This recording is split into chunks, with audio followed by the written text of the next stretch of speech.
জানিয়ে দিব এই মুহূর্তে পাওয়া সর্বশেষ বাংলা সংবাদ। শুরুতেই শিরোনাম। 4টি শর্তে ফিরতে পারবে আওয়ামী লীগ, জানালেন আলী রিয়াজ।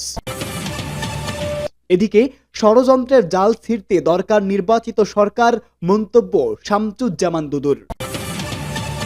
এদিকে দুপুরে রাজধানীতে শিবিরের গণমিছিল।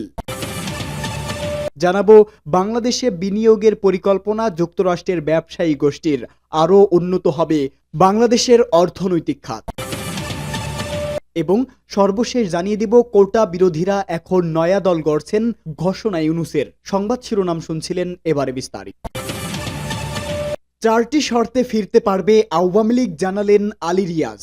ছাত্র জনতা তীব্র আন্দোলনের মুখে গত 5 আগস্ট শেখ হাসিনা পদত্যাগ করে ভারতে পালিয়ে যাওয়ার পর আওয়ামী লীগের নেতাকর্মীরা আত্মগোপনে চলে যান। অনেকে ভারতে কিংবা অন্য দেশে চলে গেছেন, এছাড়া অনেকে আটকা হয়ে কারাগারে আছেন।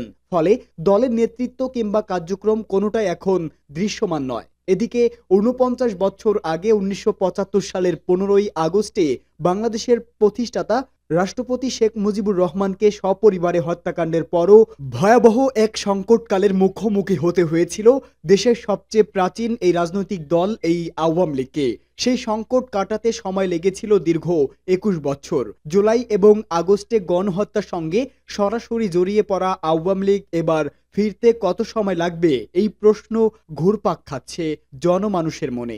আওয়ামী লীগের পুনরুত্থানের জন্য যে 4টি শর্ত উল্লেখ করা হয়েছে: 16 বছরের শাসন আমলে, বিশেষ করে 2024 সালের আন্দোলনের সময় সংগঠিত অপরাধের জন্য নিঃশর্ত ক্ষমা চাওয়া, 2 দলের বর্তমান মতাদর্শ পরিত্যাগ করা, 3 শেখ হাসিনার পরিবারের কোনো সদস্যকে আর নেতৃত্বে না রাখা, 4 মানবতা বিরোধী অপরাধ সহ সব নৃশংস অপরাধের বিচার নিশ্চিত করা। অধ্যাপক আলী রিয়াজ ইউনূসের নেতৃত্বাধীন বাংলাদেশ অন্তর্বর্তী সরকার কর্তৃক গঠিত সংবিধান সংস্কার কমিশনের প্রধান হিসাবে দায়িত্ব পালন করছেন। তিনি সংস্কার প্রস্তাব নিয়ে ঐক্যমত গড়ার কাজ করছেন। তিনি বলেন, জুলাই আন্দোলনের সময় যেসব ব্যক্তি গণহত্যার জন্য সরাসরি দায়ী তাদের বিচার করতে হবে, যার মধ্যে শেখ হাসিনাও অন্তর্ভুক্ত।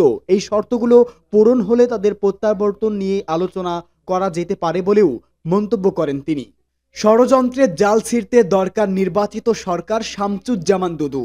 বিএনপির ভাইস চেয়ারম্যান শামসুজ্জামান দুদু বলেছেন, বাংলাদেশ এখন যে ষড়যন্ত্রের জালে আটকে গেছে সেই জাল ছিঁড়ে ফেলতে হলে জনগণের সরকার ও নির্বাচিত সরকার খুবই দরকার। জাতীয় প্রেস ক্লাবের সামনে বাংলাদেশ জাতীয়তাবাদী চালক দলের উদ্যোগে আয়োজিত নিত্য প্রয়োজনীয় দ্রব্যমূল্য অবিলম্বে সাধারণ মানুষের ক্রয় ক্ষমতার মধ্যে আনার দাবিতে প্রতীকী অবস্থান কর্মসূচিতে তিনি এসব কথা বলেন। দুদু বলেন, বাংলাদেশ হাসিনা মুক্ত হওয়ার পর মানুষের যে প্রত্যাশা ছিল নির্বিঘ্নে মানুষ বসবাস করবে, লুটেরাদের হাত থেকে দেশ রক্ষা পাবে, আইন শৃঙ্খলা বাহিনী মানুষের নিরাপত্তা নিশ্চিত করবে, প্রশাসন মানুষকে সহায়তা করবে, কিন্তু গত 6 মাসে বাংলাদেশ যেভাবে চলছে সেভাবে এগোচ্ছে। ক্রমেই পরিস্থিতি জটিল থেকে জটিলতর হচ্ছে। মানুষের প্রত্যাশা অনুযায়ী বাংলাদেশ চলছে না। তাই অবিলম্বে একটি নির্বাচিত সরকার এই মুহূর্তে দরকার বলে মন্তব্য করেন তিনি বলেন, আমাদের নেতা তারেক রহমান বলেছেন, নির্বাচন ও সংস্কারের ভেতরে কোনো সংঘাত নেই, কিন্তু সরকারের পক্ষ থেকে একটা ধারণা দেওয়ার চেষ্টা হয়েছে যে কম সংস্কার করলে দ্রুত নির্বাচন দেওয়া যাবে, আর বেশি সংস্কার করলে একটু দেরি হবে। কম বেশির ব্যাপার না, সংস্কারের সঙ্গে কোনো রাজনৈতিক দলের বিরোধ নেই, সরকারের সঙ্গেও কোনো রাজনৈতিক দলের বিরোধ নেই। আজ দুপুরে রাজধানীতে শিবিরের গণমিছিল। বাংলাদেশ ইসলামী ছাত্র শিবির আজ শুক্রবার রাজধানীতে গণমিছিলের ডাক দিয়েছে। বাদ-জমা সংগঠনের ঢাকা মহানগরীর উদ্যোগে এই গণমিছিল অনুষ্ঠিত হয়। বাংলাদেশ ইসলামী ছাত্র শিবিরের কেন্দ্রীয় প্রচার সম্পাদক আজিজুর রহমান আজাদ স্বাক্ষরিত এক বিজ্ঞপ্তিতে তথ্য জানানো হয়েছে। এতে বলা হয়, ফ্যাসিস্ট আওয়ামী সরকারের গুম, খুন ও দুর্নীতি সহ সব রাষ্ট্রবিরোধী কর্মকাণ্ড ও জুলাই গণহত্যার সঙ্গে জড়িতদের বিচারের দাবিতে গণমিছিলের কর্মসূচি অনুষ্ঠিত হয়েছে। ঢাকায় ডাকা এই কর্মসূচি জুমার নামাজের পর শুরু হয়। বিজ্ঞপ্তিতে আরো বলা হয়, গণমিছিল কর্মসূচিতে সর্বস্তরের নেতাকর্মীকে অংশ নেওয়ার জন্য আহ্বান জানানো হলেও অনেক নেতাকর্মী এতে অংশগ্রহণ করেনি। বাংলাদেশে বিনিয়োগের পরিকল্পনা যুক্তরাষ্ট্রের ব্যবসায়ী গোষ্ঠীর শীর্ষস্থানীয় মার্কিন ব্যবসায়ী জেন্ট্রিবিস প্রধান উপদেষ্টা অধ্যাপক মোহাম্মদ ইউনূসের সঙ্গে সাক্ষাৎ করেছেন। এ সময় বাংলাদেশে বিনিয়োগের আগ্রহ প্রকাশ করেন তিনি। জেন্ট্রিবিস জানান, তার কোম্পানি ইতোমধ্যে বাংলাদেশে একাধিক সম্পদ অর্জন করেছে এবং দেশের জ্বালানি, আর্থিক খাত সহ বিভিন্ন ক্ষেত্রে আরও বিনিয়োগ করতে চায়। আপনি অসাধারণ কাজ করছেন, রিস প্রধান উপদেষ্টাকে বলেন। তিনি আরও উল্লেখ করেন যে দেশে আইন শৃঙ্খলা পরিস্থিতির উন্নতি হয়েছে এবং স্থিতিশীলতা ফিরে এসেছে।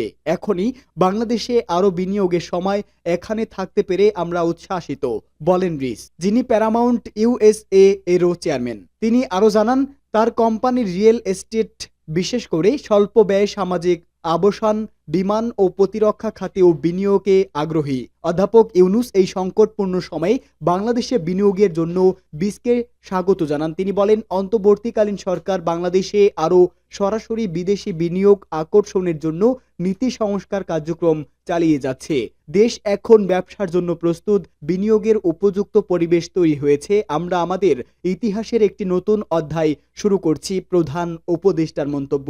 অধ্যাপক ইউনূস বলেন, বাংলাদেশের অনশোর ও অফশোর গ্যাস অনুসন্ধান সহ বিভিন্ন খাতে আরও বেশি মার্কিন বিনিয়োগ চায়। আফ্রিকায় বিনিয়োগকারী এবং পাকিস্তানে বিনিয়োগের পরিকল্পনাকারী বিস বলেন, বাংলাদেশে আরও মার্কিন বিনিয়োগ হলে শ্রমিকদের মজুরি বৃদ্ধি পাবে। আমরা বাংলাদেশকে আরও মহান করব। তিনি বলেন, বৈঠকে প্রধান উপদেষ্টার বিশেষ দূত লুৎফে সিদ্দিকী, বাংলাদেশ বিনিয়োগ উন্নয়ন কর্তৃপক্ষের চেয়ারম্যান আশিক চৌধুরী এবং এসডিজি বিষয়ক সিনিয়র সচিব লামিয়া মুর্শেদ উপস্থিত ছিলেন। কোটা বিরোধী আন্দোলনের নেতারা বাংলাদেশে এবার রাজনৈতিক দল গড়ে নির্বাচনে অংশ নেওয়ার প্রস্তুতি নিচ্ছেন। এ নিয়ে বৈষম্য বিরোধী ছাত্র আন্দোলন নামের সংগঠনটির নেতারা নানা ধরনের বিভ্রান্তি ছড়াচ্ছেন। তবে একটি ব্রিটিশ অর্থনৈতিক সংবাদপত্রকে দেওয়া সাক্ষাৎকারে অন্তর্বর্তী সরকারের প্রধান উপদেষ্টা ইউনূস জানিয়েছেন, ছাত্ররা রাজনৈতিক দল গঠন করতে চলছে। প্রকাশিত হওয়া সাক্ষাৎকারটিতে ইউনূস বলেছেন, দল গঠনের পর হয়তো ছাত্ররা বিচ্ছিন্ন হয়ে পড়বে। এটা বিপদের, কারণ সব ধরনের রাজনীতিবিদ তাদের সঙ্গে মিশে যাবে।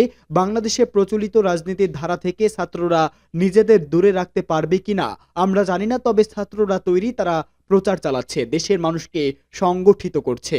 বাংলাদেশের সরকারপন্থী একটি সংবাদপত্র এ খবর দেয়। ফেব্রুয়ারি 15 তারিখে ছাত্ররা নিজেদের নতুন রাজনৈতিক দলের নাম ঘোষণা করতে চলেছেন। সরকারের উপদেষ্টা হিসেবে দায়িত্বে থাকা দুই ছাত্র নেতা নাহিদ ইসলাম ও আসিফ মাহমুদ তার আগে সরকারি পদ থেকে ইস্তফা দিয়ে নতুন দলে যোগ দেবেন। বর্তমানে জাতীয় নাগরিক কমিটি নামে একটি সামাজিক সংস্থা তৈরি করে থানা স্তর পর্যন্ত হবু দলের সংগঠন গড়ার কাজ চালাচ্ছেন ছাত্র নেতারা। বাংলাদেশের অন্য একটি সংবাদ মাধ্যমের খবর সহকারে থাকা দপ্তরহীন উপদেষ্টা কিন্তু ইউনূসের বর্ণিত মেটিকুলাসিস ডিজাইন করা হাসিনা উচ্ছেদ আন্দোলনের প্রকৃত মাস্টারমাইন্ড মাহফুজ আলম আপাতত সরকারে থাকছেন। তিনি ইস্তফা দিতে পারেন জুনে। তবে উপদেষ্টা নাহিদ জানিয়েছে, তার ও আসিফের ইস্তফার বিষয়ে কোনো সিদ্ধান্ত এখনো হয়নি।